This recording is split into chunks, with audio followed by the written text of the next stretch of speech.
They all told me she was a good woman of faith, but the files I found in her desk proved otherwise. I wasn't her child, her family, or even her responsibility. To her, I was something else entirely, and it makes me sick to admit it. Welcome to Reddit Toxic Family Telltales channel. New episode every day. On my 19th birthday, my godmother gave me what looked like a beautiful gift, a golden locket, but when she clasped it around my neck, she announced, right there at the dinner table in front of all her church friends, that I had 9 months to get pregnant, or she'd cut me off completely. No college fund, no inheritance, nothing. You see, she'd been my guardian ever since my parents passed away.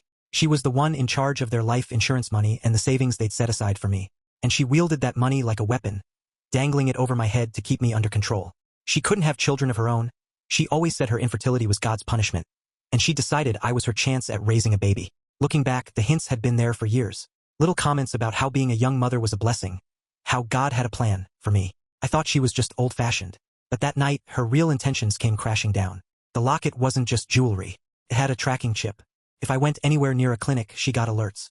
She even lined up 3 good Christian boys from her church to court me. Bible studies, family dinners, awkward dates, where they all but bragged about who'd get to be the father first. They knew about the deadline. They were competing for me like I was some prize. I felt trapped. So I took a job at the campus bookstore, desperate to stash away whatever cash I could. That's where I met Caleb. He was kind, easy to talk to, and he noticed things like the way my locket glowed faintly. When he asked about it one night, I broke down. I spilled everything, and instead of brushing me off, he was horrified. He drove me to meet lawyers, helped me search for loopholes, and gave me a safe place to hide when those boys got too pushy. I trusted him completely, but the pressure kept building.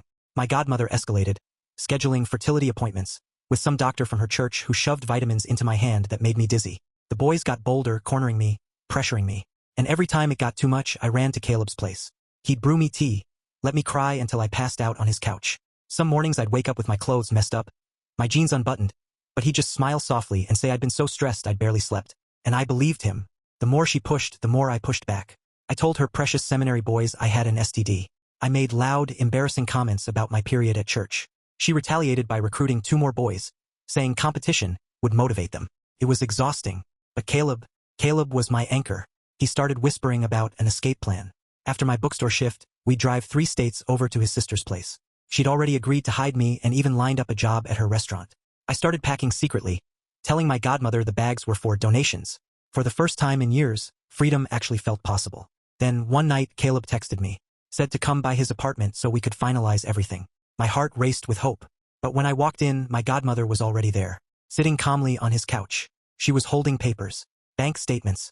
$8,000, she said, waving them like a fan. That's what your friend owes in student loans. Guess who offered to pay? Caleb wouldn't meet my eyes. My stomach dropped. She explained how she'd hired him months ago. He was never just a kind coworker. He was her plant. Every lawyer meeting, every plan, every hiding spot. I'd handed her all of it through him. Show her the tests, she commanded. Caleb's hands trembled as he pulled a folder from the drawer. Inside, medical records, pregnancy tests, all positive. My head spun.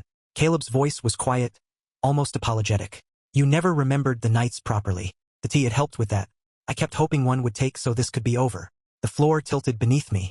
Those mornings on his couch, confused, groggy, my clothes undone, weren't from stress. My knees buckled, but before I could bolt, he blocked the door. It's already done, he whispered. You're pregnant. Just let her help you now. And my godmother? She just smiled, like it was all some divine script she'd written herself. She pulled out a folder. Adoption papers with her name already filled in as the baby's guardian. You can go to college after you deliver, she said sweetly. Everyone wins. My vision blurred with rage. My hand grabbed the nearest thing, a lamp. I swung hard, the crash ringing in my ears as Caleb staggered, blood blooming across his forehead. I ran, screaming down the hallway, pounding on neighbors' doors. Caleb chased me, shouting that I was having another episode. But I shouted louder. The truth spilled out of me. About the tea, the pregnancy tests, everything. When the cops finally arrived, my godmother tried her usual act, painting me as unstable. But Caleb cracked under pressure. Blood dripping down his face, he blurted out. She wasn't supposed to find out yet. You said we'd tell her after it was too late to stop anything. The officers tore through his apartment. They found the tests, the drug tea, videos on his computer, evidence stacked against them like a nightmare laid bare. They arrested them both while I stood frozen, trembling, the weight of betrayal and violation pressing down on me. And as they shoved her into the police car, my godmother locked eyes with me. She smiled. She mouthed 3 words I'll never forget. See you in 9 months. I stared at the taillights as the car pulled away, my stomach twisting with the knowledge she was right. I was pregnant, and no matter what happened next, I couldn't escape her completely. My body shook so hard I thought my teeth would crack. Neighbors whispered. Uniforms filled the hall. Sirens wailed as more squad cars pulled up. Someone draped a blanket over my shoulders, asking if I needed a hospital. My mouth wouldn't form words. Paramedics strapped me onto a stretcher, clipped monitors to my arm, asked questions I could barely answer. The ride to the hospital felt endless, every bump reminding me of the life now inside me. Every scribble of the paramedic's pen felt like a nail sealing me into a story I never chose. And I just kept wondering, how do you come back from something like that? At the ER doors, a nurse with a neat ponytail and a badge that read Phoebe Conrad stepped forward like she'd been waiting for me. "I'm a sane nurse," she said, "sexual assault nurse examiner." Calm, steady, like a lighthouse. She walked me past the chaos of the main bay into a small, quiet room and handed me a paper gown. While I changed, she explained every step. What she'd do, why it mattered, what I could say yes or no to. The exam took forever. Photos under two bright lights, swabs labeled and relabeled, vials of blood that clinked softly as she sealed them. Every swab went into a bag. Every bag got special tape with her signature crossing the seam. Chain of custody. Evidence, not just pain. She was gentle without being fragile about it, narrating what came next and reminding me to breathe. When I cried during the internal exam, she paused, let me hold her hand, and kept saying, "You're brave. You're doing everything right." When it was finally over, she brought me water and those tiny hospital crackers that taste like cardboard and mercy, and sat beside me while we waited for the detective. Monica Thornton arrived in a dark suit with a recorder, a notepad, and that steady cop posture. "Are you okay to talk?" she asked, not pushing, just offering. My hands shook as I slipped the golden locket over my head and gave it to her. I explained the tracker, the alerts if I went near a clinic, the way it mapped my life like I was a dot someone else owned. She photographed the locket from every angle before tucking it into an evidence bag. Then we went through the nights at Caleb's. The confusion, the missing time, the way I'd wake up with my clothes wrong, and he'd say it was just stress. I told her about the tea and the vitamins and those fog mornings where reality felt rubbery. She wrote it all down and kept repeating, "None of this is your fault. You are not to blame for trusting someone who pretended to be safe." We talked for another hour, detail by detail, thread by thread, pulling the knots loose. Around 4 a.m., Leah Swanson from Victim Services knocked softly and came in with a canvas tote full of supplies and forms. She showed me an emergency phone with a panic feature. Press the button 3 times fast and it pings 911. No questions. She had a motel voucher for a place 20 minutes from campus. One of their "we know the manager" spots where staff understood the drill. We made a safety plan. Don't go anywhere alone, vary my routes, daily check-ins with her. Then she drove me herself, parked under a light and walked me to the room, testing the deadbolt, the chain, even pointing out the back exit I could reach without crossing the lobby. The room smelled like old carpet and cleaning fluid. There was a deadbolt, a chain, and a chair I wedged under the knob like I'd seen in movies. After Leah left, I checked the lock, then checked it again. Peephole. Hallway. Lock. Lock. Lock. Every car door slam in the parking lot made my muscles jump. I kept the lights on even though my eyes burned. Sleep came in 10-minute shards. I'd drop off, dream of Caleb's couch and his hands and that sweet traitorous tea. Then jerk awake soaked in sweat. I'd check the door again, sit upright in the chair, and stare at the metal gleam of the chain until my eyelids fell. Repeat. Morning brought a call from a number I didn't recognize. Jason Barnes, District Attorney's Office. He laid out the charges, what the next months could look like, hearings, discovery, either a plea or a trial. He said they wanted my input on any deals, but the decision to prosecute belonged to the state. The language swam around me. Statutes, counts, enhancements, and he promised to go over it again face-to-face when I felt up to it. An hour later, another call. Tristan McCoo from the College Title IX office about Caleb working at the bookstore. He needed to document my statement for their investigation, explained campus accommodations and safety measures. The thought of stepping back on campus made my stomach roll, but I needed to know what barriers they could actually put between me and all of this. And still, there was this itch I couldn't stop scratching in my head. The tea, the timing, the pregnancy tests tucked in a drawer like staged props. $8,000, what was his endgame, really? Tristan scheduled me for later in the week and said Caleb was already banned from campus while they investigated. 3 days later, I went to the women's health clinic Leah recommended. Ultrasound first, then labs. The doctor moved the wand over my stomach and turned the monitor gently toward me. A tiny blur flickered on the screen. "About 6 weeks, she said. She printed pictures I didn't want but took anyway because not wanting them felt like I was breaking some rule. Then she explained every option slowly and without pushing me. No agenda, no frowns. The reality, his reality, hit like a body check. I sobbed until there was no air left to make sound. A nurse pressed tissues into my palm and stayed beside me, breathing with me, until the room stopped tilting. By the end of that first week, a judge reviewed the evidence and granted a temporary protective order against both my godmother and Caleb. Leah explained it plainly. Paper doesn't stop a person, but it makes them arrestable if they come within 500 feet. My dorm and every campus building included. That same day, my godmother posted $50,000 bail with a no-contact condition. 2 hours later, my phone lit up like a slot machine. Unknown numbers. Liar. How dare you attack a God-fearing woman? They kept coming. Bible verses about false witnesses, twisted into threats. My hands shook so badly I turned the phone off and stared at the motel door, wondering if the locks and the chair would hold against faith weaponized as a battering ram. In the morning, 37 new messages waited. Worse names, uglier words. Screenshots of Facebook posts from her church friends. My face circled in red like a target, calling me every attack line they could script. I took screenshots of everything and emailed them to Detective Thornton. She replied within the hour, adding them to the file. I set the phone face down on the motel desk and listened to the hallway go quiet. Then the knock came, 3 soft taps, like someone trying not to be heard. 2 days later, Leia showed up at the motel to take me to my first therapy session. The office was small, quiet, soft chairs, tissues on every table like they knew why people came here. Ruth Palmer, the therapist, had gray hair, gentle eyes, and the kind of presence that didn't make you feel picked apart. When I tried to explain what had happened, my brain would just slip away, blank, gone. She didn't push. Instead, she taught me a trick. 5 things you see, 4 you can touch, 3 you can hear. Grounding. The words tethered me back into the room when I wanted to float away. That first session wasn't about dumping the whole story, just surviving it in pieces. 3 days later, the housing coordinator found me a single room in the emergency dorms. It was tiny, but it had new locks and a back entrance nobody used. For the first time, I could close a door and know nobody else had the key. I sat on the floor with a map of campus, sketching routes that would keep me as far from the bookstore as possible. That afternoon, Detective Thornton called while I unpacked. Her voice carried that careful softness people use when they know bad news is coming. They'd recovered videos from Caleb's computer.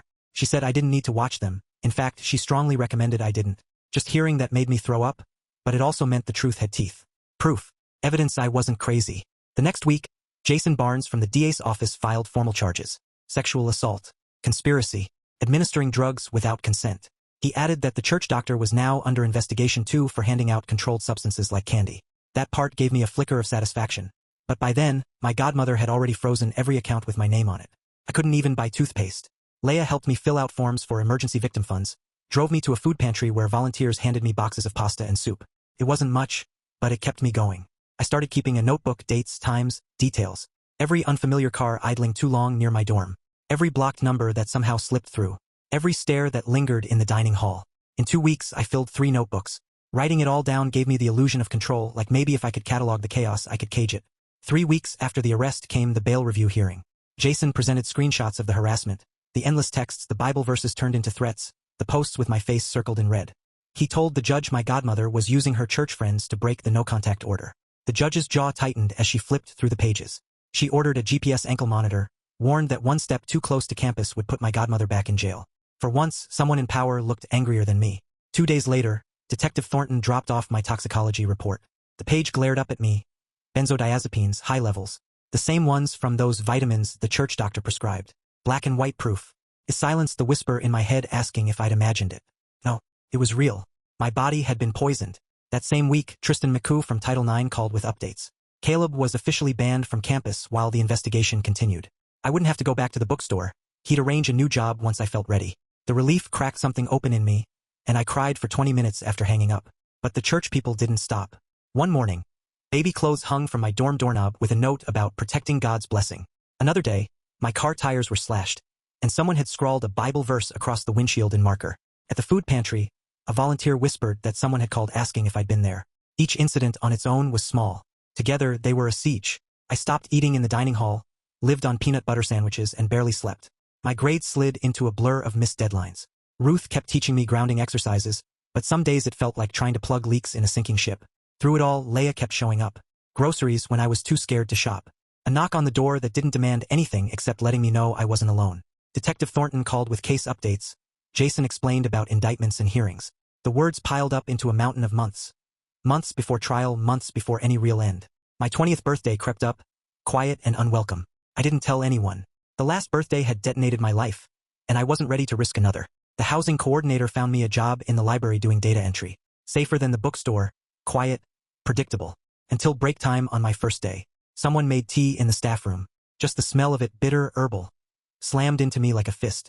I was back on Caleb's couch, the taste on my tongue, the fog in my brain. My hands shook so violently I dropped my mug, porcelain shattering across the tile. Everyone froze. Couldn't move. Couldn't breathe. My supervisor gently guided me outside, said I could take as much medical leave as I needed. And as I stood there gulping air like I was drowning on dry land, I realized, no matter how many locks, how many reports, how many court orders, some ghosts don't leave when the door shuts. 2 days later, my phone buzzed with Monica's number. Her voice carried a flicker of something I hadn't heard in a while. Hope, one of Caleb's neighbors, a woman who lived right across the hall, had called to give a statement. She'd seen it all that night. She told Monica how she heard me screaming about pregnancy tests and drug tea, how she watched Caleb chase me down the hallway, and how he even grabbed her arm, trying to drag her back inside before the other doors flew open.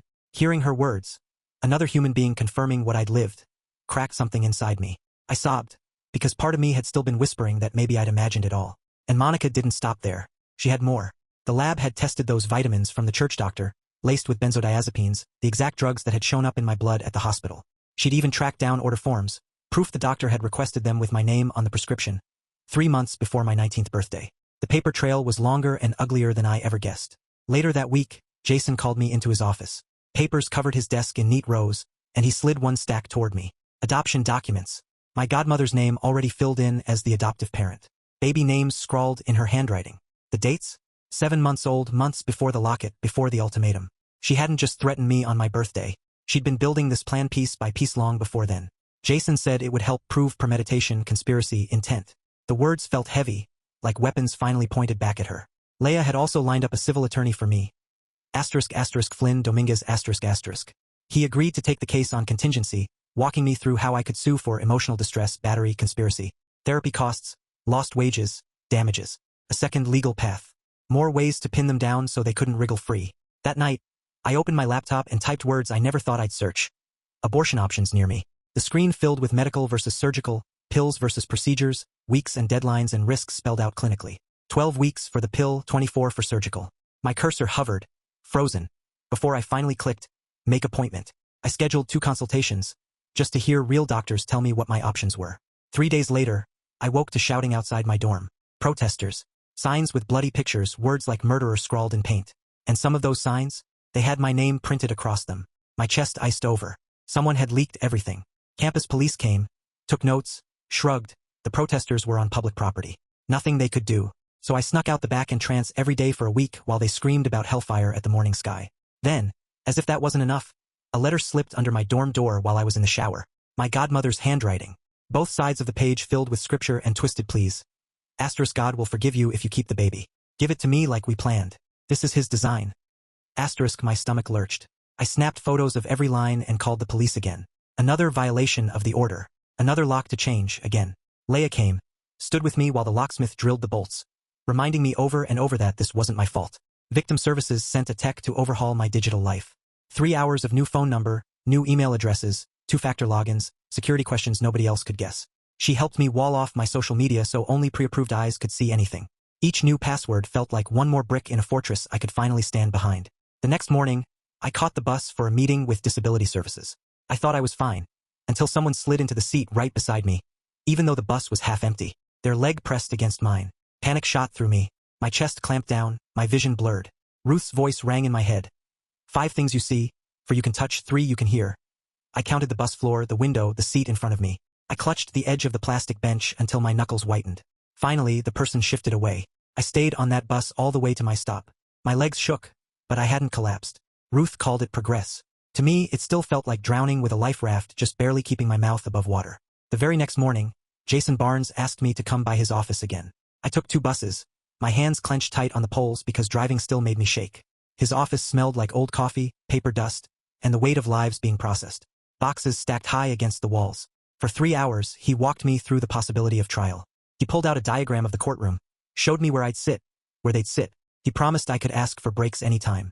Promised no one could force me to testify if I wasn't ready. He wrote my rights out on a yellow legal pad, ripped the page free and slid it across the desk. I folded that sheet like it was made of glass. For the first time in weeks, my chest didn't feel like it was caving in. I had choices. I had a voice. And maybe, just maybe, I wasn't powerless anymore.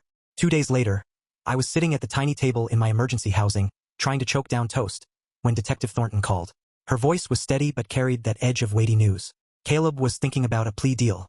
She asked if I wanted to write a statement for the judge, something in my own words about what this had done to me. The idea of putting it all down, every nightmare, every panic, every shattered piece of my life, made my stomach twist. But I said yes. That whole week I fought with the words. I type a sentence, delete it, start a paragraph, slam the laptop shut. How do you explain what it's like to check the locks 5 times before sleeping? To gag at the smell of tea? To plot escape routes every time you step outside? I wrote about waking up foggy and broken on Caleb's couch, about the pregnancy tests hidden in his drawer, about my godmother smiling through the police car window like this had all been her victory. My hands shook so badly I had to retype whole sections. In the end, I had 2 pages. Not everything, because some things were mine to keep, but enough. Ruth sat with me and had me practice reading it out loud until the words stopped catching in my throat. At the same time, I was researching clinics far from campus. I used a fake name when I called, terrified someone would recognize my voice. The woman on the other end was patient, answering the same questions twice when I couldn't process. Adriana, a girl from my support group, overheard me once and quietly offered to drive me. No questions, no judgment, she said. She'd lived through her own hell, and I trusted her. The clinic was 90 minutes away, tucked between a pizza place and a nail salon. I signed in under my fake name. When the nurse asked about the pregnancy, the words spilled out before I could stop them. I told her everything. She squeezed my hand while I cried and whispered, "Surviving this makes you brave." The doctor came in, explained every option again, walked me through pamphlets and diagrams I'd already memorized. When she asked what I wanted, I said, 1 more week. She nodded, no pressure, and promised to hold my appointment slot. I walked out with my chest tight, but for once the choice felt like it was mine. 3 days later, my phone blew up. 50 messages in under an hour. Someone had posted a blog with my full name, my student ID photo, and a headline screaming about the campus pregnancy scandal. They got details wrong, but enough right that everyone would know it was me. Strangers messaged me nonstop. Numbers I didn't recognize, voices I didn't want to hear. I called Leia in tears, and she didn't hesitate. Within an hour, she drove me to a building I'd never seen before on the far side of town. Emergency housing so secret even campus security didn't know the address. Only 3 people had access. Every visitor had to be cleared. Leia carried my bags inside herself, showed me the keypad locks, the backup system, the escape routes. For the first time in months, I exhaled without realizing I'd been holding my breath. That Friday was the protective order hearing. I wore the nicest thing I owned, hands trembling as I sat in the courtroom. When the judge asked me to speak, I stood and managed 2 shaky minutes. I told him about checking locks, about planning escape routes, about how even the smell of tea could send me into vomiting fits. I told him about the harassment, the endless texts and Bible verses hurled like stones. He listened quietly, then extended the protective order for 2 full years. My knees almost buckled with relief, but peace never lasted long. The next Tuesday, there was a knock at my emergency housing door. A woman I'd never seen before stood there, holding a pink-wrapped box. Inside, baby clothes, and a leather Bible with my name stamped on it. A note in my godmother's unmistakable handwriting read, "God will forgive everything if you make the right choice." I snapped photos, called the police, and Jason Barnes filed contempt charges that same day. Finally, actual consequences for her constant violations. Meanwhile, Flynn was making progress on the civil case. Weeks of evidence, documents, depositions. He filed lawsuits for intentional infliction of emotional distress, conspiracy, and invasion of privacy. He told me, "This isn't just defense. This is you going on the offense." And he was right. For once, I wasn't just reacting, I was striking back. 2 weeks later, the Title IX office sent a letter. Their investigation was complete. Caleb? Banned from campus permanently. The bookstore manager even called to say new training was rolling out because of what happened to me. His photo was handed to security with strict instructions. He wasn't allowed within 500 feet of any campus building. I sat in my hidden room, reading that letter over and over until the words blurred. For the first time in what felt like forever, I realized I could walk to class without my head snapping over my shoulder every 5 seconds. And for a fleeting moment, freedom didn't feel like a dream. It felt possible. The morning after, Detective Thornton called while I was poking at a cold bowl of cereal. Her voice was brisk but kind.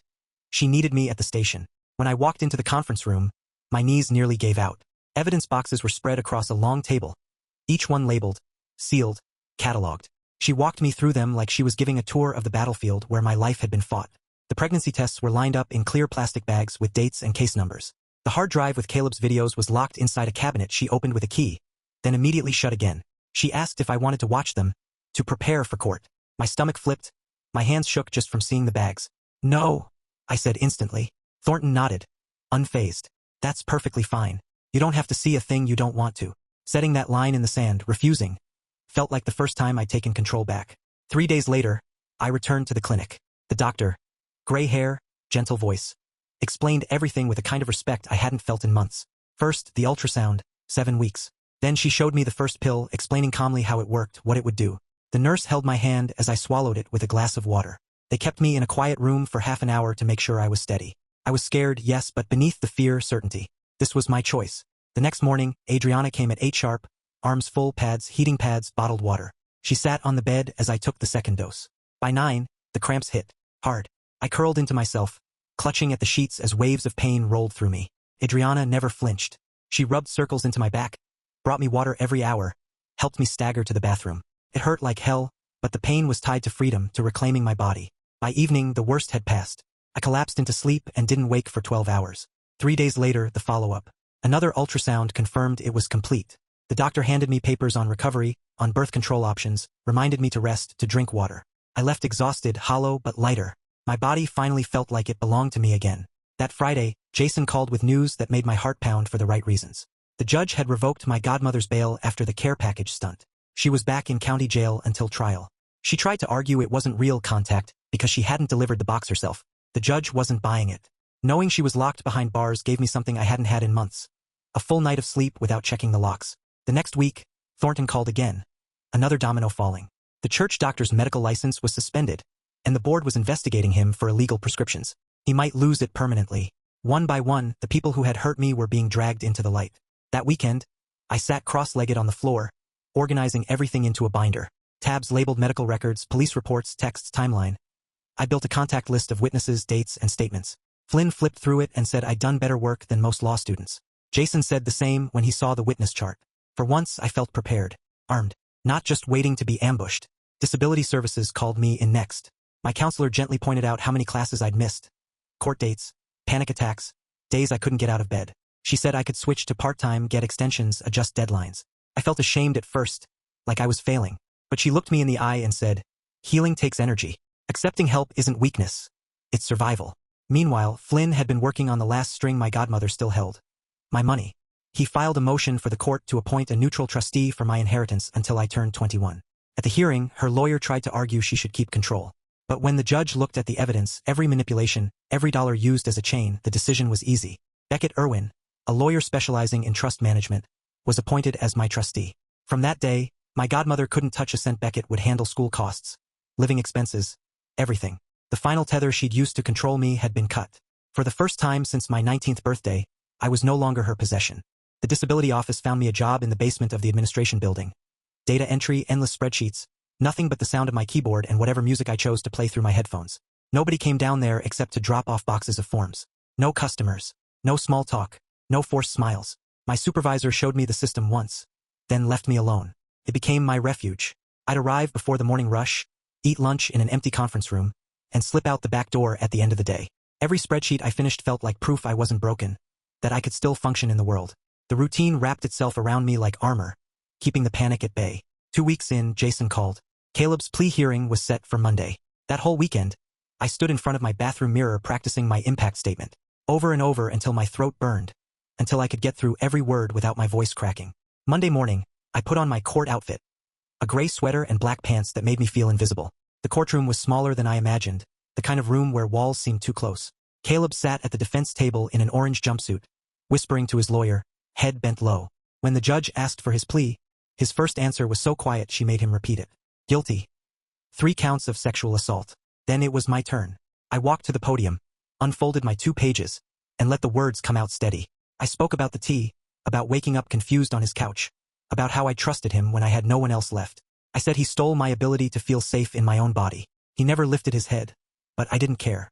My statement wasn't for him, it was for me. The judge recessed for 15 minutes. When she came back, her decision was clear. 3 years in state prison, followed by 10 years of supervised probation. Lifetime registration as a sex offender. His lawyer had begged for probation only, citing his clean record and supposed remorse.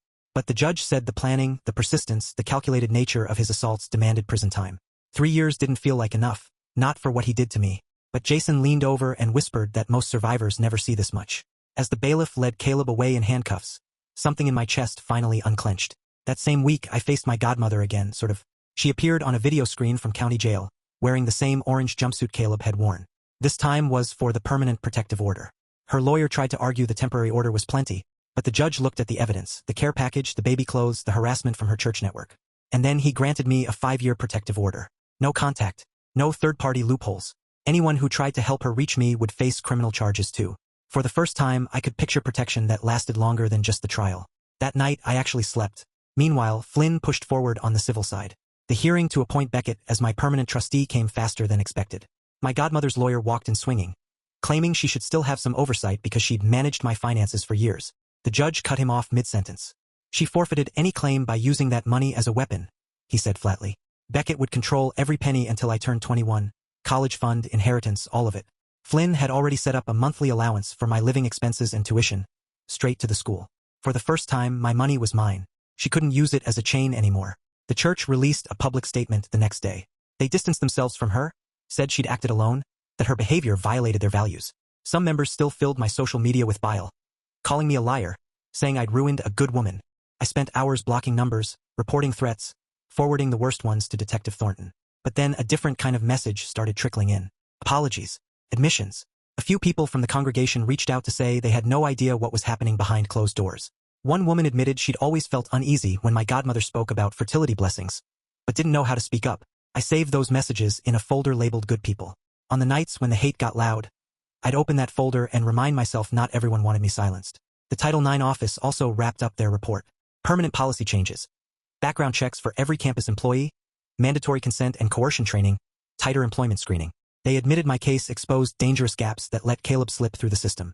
Reading those words didn't erase what I'd lived through, but knowing the next student wouldn't face the same cracks in the floor, it gave the pain a purpose. And for the first time in a long time, I started to believe I wasn't just surviving.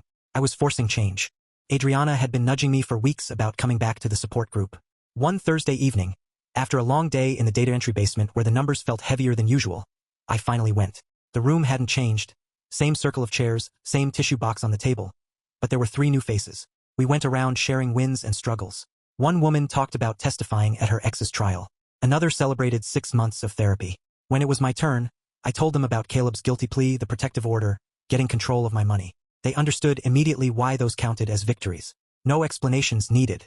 We ended with breathing exercises, gentle reminders to be kind to ourselves. Walking back to the dorm, I forced myself to take the long route past the bookstore. My chest tightened when I saw the windows, but I kept going, using Ruth's grounding trick. 5 things I could see, 4 I could hear, 3 I could touch. By the time I'd crossed to the other side, my breath had steadied. Every time I faced something terrifying and made it through, I reclaimed a little more of my own life. That night, Flynn called with news from Civil Discovery. He'd uncovered emails between my godmother and the church doctor, 3 years old. They were discussing fertility drugs, ovulation schedules, detailed plans for when I turned 19. She'd even picked Caleb deliberately from a list of broke students working on campus. This wasn't some misguided whim. It was calculated, planned for years. My stomach flipped as I read the emails Flynn forwarded. Proof she treated my body like her property long before I even knew what was coming. Jason called too, reminding me about the next hearing. I told him I wasn't coming this time. The courtroom still made my chest seize, and Ruth had been teaching me how to set boundaries. Jason said he understood and promised to call afterward with updates. 2 days later, a thick envelope arrived from the Victim Compensation Fund. Approval letters, therapy costs covered, housing support guaranteed for the next year. Relief hit me so hard I sat on the dorm floor sobbing, reading the paperwork 3 times to make sure it was real. Flynn had filed the application months ago. I'd been too scared to hope. That same week, Detective Thornton asked me to bring in the golden locket for evidence processing. I kept it in a box, buried deep. Holding it again made my skin crawl, remembering the cold weight of it against my throat, knowing she'd been tracking me. Handing it over, watching Thornton seal it in an evidence bag, made my neck feel lighter, even though I hadn't worn it in months. Finals week came. I scraped through 2 classes with passing grades, withdrew from a third.